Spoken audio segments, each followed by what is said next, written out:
ఒక చక్కటి నిజ సంఘటన మీకు చెప్తాను. అది క్రైస్తవ గ్రామం. పేరుకు క్రైస్తవ గ్రామమే, కానీ ఆ గ్రామం నిండా తాగుబోతులు, తిరుగుబోతులు, వ్యభిచారులు, లజ్జాకరమైన కార్యక్రమాలు చేసేటువంటి గ్రామం అది. ఎంత తాగుబోతులైనా క్రిస్మస్ పండగ ఘనంగా చేసేవాళ్ళు, డ్యాన్స్ ప్రోగ్రాంలు కూడా బాగా గ్రాండ్గా ఏర్పాటు చేసేవాళ్ళు. ఎంత తాగుబోతులైనా ఈస్టర్ పండగ, గుడ్ ఫ్రైడే వచ్చిందంటే నాటకాలు కూడా వేసేటువంటి వాళ్ళు, క్రిస్మస్ కూడా నాటకాలు వేసేవాళ్ళు. మొత్తానికి ఆ సంవత్సరం ఈ తాగుబోతులు అందరూ కలిసి సిలువధారి అనే నాటకం వేద్దాం అనుకున్నారట. ఏ నాటకం? సిలువధారి అనే నాటకం వేద్దాం అని ఈ 10 మంది తాగుబోతులు మాట్లాడుకొని నాటకాలు నేర్పే దర్శకుడు గురువు గారి దగ్గరికి వెళ్ళారు. గురువుగారి దగ్గరికి వెళ్ళి, గురువుగారు ఈసారి గుడ్ ఫ్రైడేకి ముందు సిలువదారి నాటకం వేయాలనుకుంటున్నాం, మాకు నేర్పాలి. ఆయన అన్నాడు, అయ్యా మరి సిలువదారి నాటకంలో రాను వారిగా ఎవరుంటారు అని అంటే, వీళ్ళంతా తాగుబోతులు, ఈ 10-15 మంది మొత్తం తాగుబోతు బ్యాచే. ఎవరుంటారు అంటే, ఈలోపు ఒక ఆయన కొంతమంది అన్నారట, అయ్యా రాను వారిగా మేము నటిస్తాం. ఈలోపు ఇంకొక ఆయన అన్నాడట, పిలాతులాగా నేనుంటా. ఇంకొక ఆయన అన్నాడట, ప్రధాన యాజకుడిలాగా నేనుంటా. ఇంకొక ఆయన అన్నాడట, ఇదిగో ప్రజల్లాగా నేను యాక్షన్ చేస్తా, ఏ రోజులాగా నేనుంటా అని అన్నారు. ఈలోపు వాళ్ళందరి మధ్యలో ఒక ఆయన అన్నాడంట, ఆడు ఆ ఊర్లోనే పచ్చి తాగుబోతు, మానవ భాషలో చెప్పాలంటే తాగుబోతుల సంఘానికి ప్రెసిడెంటు, ఆ ఊర్లోనే నంబర్ 1 తాగుబోతు ఆయన అన్నాడట, సార్ యేసు ప్రభు పాత్ర, సిలువదారి పాత్ర నేను వేస్తాను సార్ అన్నాడంట. గురుగారు అన్నాడట, అయ్యా ఇది చాలా కష్టం అయ్యా, నువ్వు వేయలేవు. నీవే కాదు, ఇక్కడున్న 10 మందిలో ఎవ్వరూ వేయలేరు. ఆ వ్యక్తి అన్నాడట, ఎందుకు వేయలేను గురుగారు, నేను వేస్తా. సిలువదారి పాత్ర, యేసు ప్రభు పాత్ర వేయాలంటే తాక్కూడదయ్యా. ఆ నాటకం అయిపోయేదాకా పొరపాటును మీరు తాక్కూడదు. ఆ మాట అంటంతో పై ప్రాణం పైన పోయినట్టు అయిపోయింది. ఒక్క పూట దాకపోతేనే ప్రాణం ఒగ్గబట్టుకోలేనయ్యా, 5 రోజులు దాక్కుండా ఉండాలంటే నా వల్ల అయ్యే పని అని అనుకుని మనసులో, అమ్మో ఏదేమైనా యేసు ప్రభు పాత్ర వేయటం అది మామూలు పాత్ర కాదు కదా అయ్యా, ఆ పాత్ర వేయటం కోసమైనా 5 రోజుల పాటు నేను తాగనయ్యా. ఒకవేళ తాగితే సిలువదారి నాటకం అయిపోయిన తర్వాత వచ్చి తాగుతా, నాటకం అయిపోయేదాకా తాగను. అయ్యా తాగినా నువ్వు సెట్టు కావయ్యా, మరి నువ్వు తాగకుండా ఉంటే సరిపోదు. ఈ 5-6 రోజుల పాటు నువ్వు భోజనం చేయకుండా ఉండాలి, ఎందుకంటే యేసు ప్రభు పొట్ట బాగా లోపలికి వెళ్ళిపోయి ఉంటుంది కదా, మరి నువ్వు 5 రోజుల పాటు తినకుండా ఉంటే మరి తినకుండా ఉండాలి అని అంటే, గమనించండి అయ్యా, యేసు ప్రభు పాత్ర వేయటానికి ఒక్క 5 రోజుల పాటు ప్రాణం బెగపడతా, భోజనం చేయను, తాగను. మొత్తానికి గురువుగారు నాటకం బాగా నేర్పాడు, వీళ్ళు బాగా నేర్చుకున్నారు. ఆ సిలువదారి నాటకం రానే వచ్చింది. వేదిక మీద వీళ్ళు ప్రదర్శిస్తూ ఉన్నారు. ఈ రాణువారి కేకల మధ్యలో, అరుపుల మధ్యలో ఈ రాణువారు వచ్చి ఆ స్టేజ్ మీద నిలబడి జనాలను చూశారు. ఈ జనాలను చూడటంతో బిడ్లరా వీళ్ళు కాళ్ళు చేతులు వణుకుతూ ఉన్నాయి. వీళ్ళు ఏం చేశారో తెలుసా, తాగొద్దంది యేసు ప్రభు పాత్ర వేసేవాడిని కదా, మనల్నేం తాగొద్దనలేదు కదా అని వీడు నాటకంలో ఉండి, ఒరే నేను అట్లా వెళ్ళొస్తారా, మీరు ఇక్కడ నిలబడని అని చెప్పి ఆ నాటకంలో ఉండి బయటికి వెళ్ళి ఒక పెగ్గేయటం రావటం. ఈ కేకల మధ్యలో, అరుపుల మధ్యలో సిలువదారి పాత్ర వేస్తున్న యేసు ప్రభు వారు సిలువరాను మోసుకుంటూ రానే వచ్చాడు వేదిక దగ్గరికి.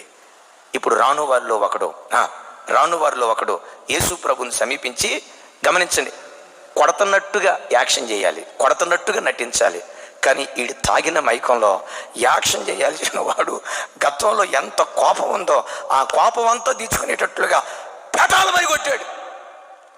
ఎప్పుడైతే పెటాలమని కొట్టాడో యేసు ప్రభు పాత్రలో ఉన్న వీడు ఒక్కసారి వాడి ఉరి చూసి రాయ్ అనబోయాడట. అనబోయే లోపు గురువుగారు వచ్చి, యేసు ప్రభు అంటన్నాడయ్యా, అనకూడదయ్యా. గురువుగారు భోజనానికి పెగబట్టా, మందుకు పెగబట్టా, ప్రాణం ఒగ్గబట్టా, వీడు కొడతా ఉంటే ఒరి తప్పదని ఆయన తప్పదు, యేసు ప్రభు ఓర్పుకు మారిపోయారు, ఈ కొంచెం సేపు ఓర్చుకోయా అన్నాడు. సరే ఆ సిలువను అట్లా మోసుకొని వెళ్తా ఉన్నాడు. ఈలోపు ఇంకొకడు, వాడు వీడు తాగిన దానికంటే ఇంకెక్కువ తాగాడు, మైకేం ఎక్కువైపోయి వచ్చండి గడ్డం పట్టుకొని లాగేటప్పుడు ఆ గడ్డం పట్టుకొని బిడ్లరా గట్టిగా ఇట్లా లాగాడు. గడ్డం ఎప్పుడైతే లాగాడో వీడు పై ప్రాణం పైపోయినట్లు అనిపించి ఇక ఆయన్ని కొడదామని చెప్పి ఇట్లా అనే లోపు గురువుగారు రానే వచ్చాడు. చేయకూడదయ్యా, తప్పు, అట్లా చేయకూడదయ్యా. వీడికి ఎంత కోపం వచ్చినా ప్రాణాన్ని బిగబెట్టాడు. ఇంకొంచెం ముందుకెళ్ళిన తర్వాత ఒకడు వచ్చి అరచేయి తీసుకొని వీపు మీద పెటాలమని కొట్టాడు. పెటాలమని కొట్టి ఇంకొకడు వచ్చి కొరడా తీసుకొని పెటామని కొట్టేసరికి ఎక్కడ లేని ఉక్రోషం, ఈ సిలువద్దు ఏమొద్దు, వీళ్ళ దెబ్బలొద్దు ఏమొద్దు అని చెప్పి ఇక తిరుగుబాటు చేయటానికి ఒక్కసారి ఇట్లా తిరిగాడంట. తిరిగేలోపు గురువుగారు 2 చేతులు ఎత్తి దండం పెట్టి, ఒరే నాయన ఒక్క 5 నిమిషాలు ఓర్చుకో, వచ్చింది. ఇంతమంది ప్రజల మధ్యలో నువ్వు అట్లా చేస్తే యేసు ప్రభు పాత్ర వేస్తానని నువ్వే అన్నావు కదా. ఆయన నోరు తెరవలేదు. వదకు సిద్ధమైన గొర్రె పిల్ల వల్లే మౌనంగా ఉన్నాడు. నువ్వు మౌనంగా ఉండాలి. గురుగారు ఎట్లా మౌనంగా ఉండేది గురువుగారు? యేసు ప్రభు పాత్ర నువ్వు కోరుకున్నావు, మౌనంగా ఉండాలి.